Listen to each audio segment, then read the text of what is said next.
ये एडमिट चीजें कर। ज्यादातर रात में सबसे ज्यादा देखने को मिलती है कि दलाल हॉस्पिटल के अंदर, हॉस्पिटल के बाहर मौजूद रहते हैं। पता है कि एक डॉक्टर के नाम से दो दो तीन तीन हॉस्पिटल जो प्राइवेट हैं वो चलाई जा रही हैं। तो ऐसे समय के साथ साथ स्वास्थ्य विभाग विभाग की व्यवस्थाएं भी बदलती जा रही हैं। इसके साथ ही जनपद में ऐसे बहुत से अस्पताल खुल चुके हैं जो गलत तरीके से मरीजों को बरगला करके दलालों के जरिए अपने हॉस्पिटल में ले जा करके भर्ती और उनका इलाज करते हैं।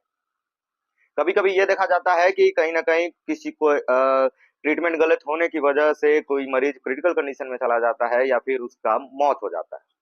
ऐसे में वो लोग अपने आप को बचाने के लिए, अपने अस्पताल को बचाने के लिए जिला अस्पताल में भेज देते हैं या फिर वहां पे ले जाकर के भर्ती करके छोड़ देते हैं। इसी चीज को लेकर के हम आज मुख्य चिकित्सा अधिकारी से बात करेंगे कि दलालों के ऊपर नकेल कसने के लिए क्या कुछ तैयारियां हैं इनकी, या फिर फर्जी जो अस्पताल संचालित हो रहे हैं जनपद में उसको लेकर के किस तरह से एक्शन लिए जा रहे हैं। पहले तो सर स्वागत है यूपीटी समाचार पे। धन्यवाद।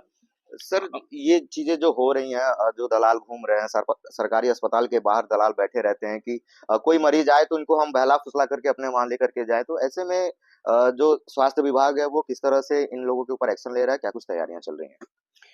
इसके संदर्भ में हाई कोर्ट, शासन सभी लोग बहुत ज्यादा सख्ती कर रहे हैं। शासन के स्तर से एडी, अपर निदेशक चिकित्सा स्वास्थ्य और परिवार कल्याण, हर मंडल को ये जिम्मेदारी सौंपी गई है कि आप सभी अपने संबंधित जनपदों के जितने भी चिकित्सालय हैं उन चिकित्सालय पर खुद एक टीम गठित करके और वहां का विजिट करें और ये पता करें कि उन अस्पतालों से मरीज किस आधार पर बाहर किसी प्राइवेट नर्सिंग होम में भेजे जा रहे हैं। वो रियल में उसका ट्रीटमेंट उस हॉस्पिटल में नहीं हो पा रहा है जिसको कि higher centre medical college level पर भेजा जाना है, या किसी अन्य दलाल के माध्यम से वो किसी प्राइवेट हॉस्पिटल में मरीज शिफ्ट हो रहा है। इसके लिए टीमें एडी के माध्यम से लगाई गई हैं। जो अभी कुछ दिन के पहले यहाँ महाराजगंज में जेडी डॉक्टर बीके श्रीवास्तव और डॉक्टर गर्ग वगैरह आए थे, और हमारे यहाँ से भी डॉक्टर नवनाथ प्रसाद की टीम, मैंने साथ में 3 लोगों की टीम भेजी थी जिन्होंने जाकर के 2 अस्पतालों का यहाँ पर निरीक्षण किया था। और वहाँ पर भी वो लोग अपना बताए कि हमारे यहाँ कोई भी मरीज जिला अस्पताल से रिफर दलालों के माध्यम से नहीं आता, स्वयं अपनी इच्छा से लोग यहाँ आते हैं। लेकिन ऐसा प्रायः देखा जाता है कि बहुत सारे अस्पताल ऐसे हैं जिसमें कि दलाल के माध्यम से मरीज जाते हैं। तो ये इसके लिए हम लोगों ने टीम बना रखी है, और टीम बनाने के बाद में अगर उसकी जानकारी आती होती है कि फला दलाल के माध्यम से किसी नर्सिंग होम में मरीज गया है और जिसका कि इलाज यहाँ पर हमारे जिला अस्पताल में संभव था, तो उस दलाल और उस नर्सिंग होम दोनों के खिलाफ में कार्रवाई की जाती है। यहाँ तक कि दलाल के खिलाफ एफआईआर भी करवाया जाता है, और संबंधित नर्सिंग होम के ऊपर विधिक कार्रवाई के आदेश दिए जाते हैं। इसके अलावा हमारे यहाँ जितने जो नोडल डॉक्टर द्विवेदी हैं उनके द्वारा हर हफ्ते ब्लॉक वाइज टीम बना करके जितने भी प्राइवेट नर्सिंग होम संचालित हैं उसका निरीक्षण किया जाता है कि इसमें कौन से ऐसे अस्पतालों में मरीजों का इलाज हो रहा है जो हमारे कार्यालय में जिनका रजिस्ट्रेशन है, और कौन ऐसे हैं जो कि जिनका रजिस्ट्रेशन नहीं है। जिन चिकित्सालयों के प्राइवेट चिकित्सालयों के यहाँ पर रजिस्ट्रेशन नहीं है उनके खिलाफ तत्काल कार्रवाई की जाती है, उस हॉस्पिटल को सील किया जाता है जिससे कि किसी भी तरीके की अनहोनी घटना से बचा जा सके, और उस हॉस्पिटल के मालिक के खिलाफ में विधिक कार्रवाई के लिए भी विधिक कार्रवाई भी की जाती है। सर, आपने बताया कि दलालों के ऊपर, उनको पकड़ने के लिए, उनके ऊपर कार्रवाई करने के लिए टीम गठित की गई है। अभी मैं कुछ दिन बीते कल की मैं बात कर रहा हूँ कि रात में जब हम लोग ग्राउंड रिपोर्ट कर रहे थे, सदर हॉस्पिटल से गुजर रहे थे, तो वहां पे देखा कि दलालों की काफी लंबी लाइन लगी हुई है, मतलब कि अब बड़े संख्या में दलाल वहां पे मौजूद है। सर, इस पे क्या कहना चाहेंगे? नहीं, इसके लिए जो भी हमारे सभी हॉस्पिटलों में सीसीटीवी कैमरा लगाया गया है और सिक्योरिटी गार्ड लगाए गए हैं। जो सीएमएस या वहाँ का अधीक्षक है वो उसकी रेगुलर मॉनिटरिंग करता है कि कौन सा बाहरी आदमी आ करके हमारे इमरजेंसी में या किसी वार्ड में जो सर, मरीज ये एडमिट चीजें है। ज्यादातर रात में सबसे ज्यादा देखने को मिलती है कि दलाल हॉस्पिटल के अंदर, हॉस्पिटल के बाहर मौजूद रहते हैं।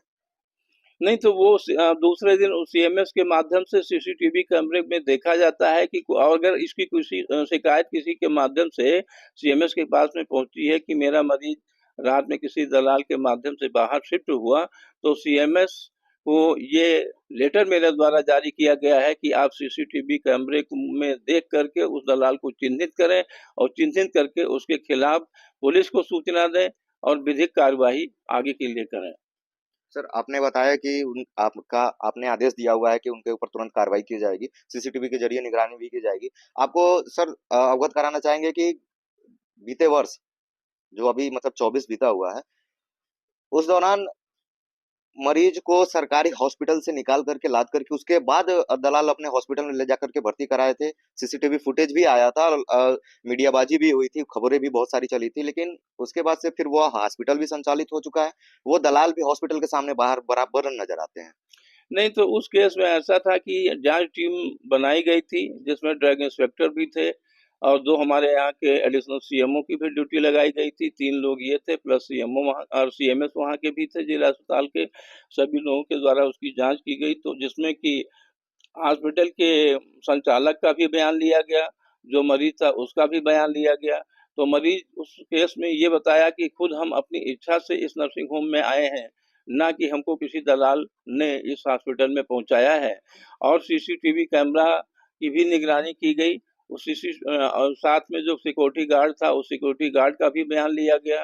सिक्योरिटी गार्ड के द्वारा दिए गए बयान में भी कोई चीज ऐसी स्पष्ट नहीं हुई कि वो मरीज किसी दलाल के माध्यम से प्राइवेट हॉस्पिटल में पहुंचाया गया हो। सर, उस मरीज से जिस मरीज को लेकर के जाया गया था, उस मरीज से हमने भी बात किया था, तो मरीजों का कहना है कि जो हॉस्पिटल की सुविधाएं हैं, जो स्वास्थ्य सुविधाएं हैं, उसमें बहुत सारी चीजें ऐसी हैं जो हॉस्पिटल में नहीं है। सुविधाओं की कमी है, जिसको लेकर के वो दलाल ने उन्होंने बताया, तो फिर उनको वो राजी करके किसी तरीके से लेकर के गए। नहीं, ऐसा नहीं है। इसमें जो भी सुविधा, देखिए सारी सुविधाएं जिला स्तरीय अस्पतालों में तो नहीं होती कि जो मेडिकल कॉलेज में उपलब्ध है या जो पीजीआई में है या केजीएमसी में जो सुविधा है वो तो साधारण हर डिस्ट्रिक्ट लेवल के अस्पताल में तो सुविधा नहीं है।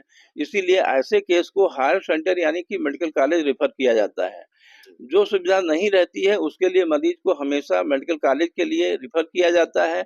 अब उस बीच में अगर किसी दलाल या किसी नर्सिंग होम वाले के कहने पर या मरीज अपने विवेक से ही वो समझता है कि नहीं इस अस्पताल से ज़्यादा सुविधा हमको बाहर के नर्सिंग होम में मिल रही है और वो खुद अपनी इच्छा से चला जाता है, तो ये तो उसकी अपनी समझदारी है जो कि उसे ऐसा नहीं करना चाहिए। इसके लिए भी लोगों को हमेशा प्रचार प्रसार के माध्यम से अवगत कराया जाता है। ये बात हो गई। चलिए, दलाल और मरीजों के बीच की बात हो गई। जनपद में करीब करीब हजारों की संख्या में जो प्राइवेट अस्पताल जो चल रहे हैं, किन्हीं का रजिस्ट्रेशन है, किन्हीं का नहीं है। तो हम्म। ऐसे में क्या कुछ कार्रवाई आपके द्वारा की जा रही है या फिर आगे किया जाएगा? नहीं, मेरे द्वारा जो हमारे नोडल है उनको ये निर्देशित किया जा चुका है कि हर हफ्ते वो ब्लॉक वाइज अपनी टीम गठित करके पूरे ब्लॉक में जितने भी नर्सिंग होम या जो भी प्राइवेट चिकित्सालय संचालित हैं उसका विजिट करें और विजिट करने के बाद में वहाँ देखें कि उसका सही में रजिस्ट्रेशन है कि नहीं, वहाँ कोई क्वालिफाइड डॉक्टर इलाज कर रहा है या नहीं। अगर कोई क्वालिफाइड डॉक्टर वहाँ पर नहीं है और वो रजिस्टर्ड हमारे कार्यालय में नहीं है तो उसके खिलाफ तत्काल कार्रवाई करें। और हर हफ्ते लगभग कोई ना कोई पैथोलॉजी सेंटर या नर्सिंग होम हमारे नोडल अधिकारी के द्वारा सील किया जा रहा है। सर, आपने बताया कि रजिस्टर्ड डॉक्टर के द्वारा चलाया जा रहा है हॉस्पिटल, है या नहीं? तो सर, ऐसे में बहुत से हॉस्पिटल हैं जिसका मैं आपको खुद लिस्ट और नाम दे सकता हूं कि यहाँ पे इस नाम के डॉक्टर से रजिस्ट्रेशन है हॉस्पिटल का, लेकिन ना ही वो डॉक्टर होता है, ना ही कुछ रजिस्ट्रेशन होता है। इस तरीके से बहुत से ऐसे जनपद में हॉस्पिटल में सर ये भी देखा जाता है कि एक डॉक्टर के नाम से दो दो तीन तीन हॉस्पिटल जो प्राइवेट हैं वो चलाई जा रही हैं। तो ऐसे में आप क्या करना नहीं, चाहेंगे? ऐसे में जो भी इलीगल है उस इलीगल केस में कार्यवाही की जाती है, वो हॉस्पिटल सील किए जाते हैं और जो संबंधित डॉक्टर होता है उसका भी बयान लिया जाता है कि किस आधार पर आप कई जगहों पे अपना नाम दिए हैं, उसके भी खिलाफ कार्रवाई की जाती है। कई मामले कोर्ट में भी किए गए हैं, एफआईआर किया गया है जिसका मामला कोर्ट में चल रहा है। संज्ञान में आने के बाद में जरा सा भी कोताही इसमें नहीं बरती जाती कि कोई भी प्राइवेट नर्सिंग होम वाला जो कि अनक्वालिफाइड हो और अनरजिस्टर्ड हो यहाँ पर उसके द्वारा जनता के साथ में बरगला करके किसी तरीके से इलाज किया जाए और उसकी जिंदगी के साथ खिलवाड़ किया जाए। सर ये बात हो गई दलालों की, हॉस्पिटल की और सुविधाओं की। सर कई सारे हॉस्पिटल ऐसे हैं जो रजिस्टर्ड हैं, जैसा कि आप कह रहे हैं कि रजिस्ट्रेशन हमारे वहाँ भी होता है। उनमें देखा जाता है कि सुविधाएं नहीं होती हैं। जैसे अगर मरीज वहां पे जाता है, किन्हीं कारणों बस आग लग जाती है, तो वहां पे फायर सुविधा नहीं होती है, एग्जिट सुविधा नहीं होती है। और तो और मरीजों की जैसे जो इलाज होती है उनको फिर जैसे जब आईसीयू से निकाल करके या फिर ऑपरेशन थिएटर से निकाल करके बेड पे रखा जाता है, वो सब सारी चीजें नहीं होती हैं।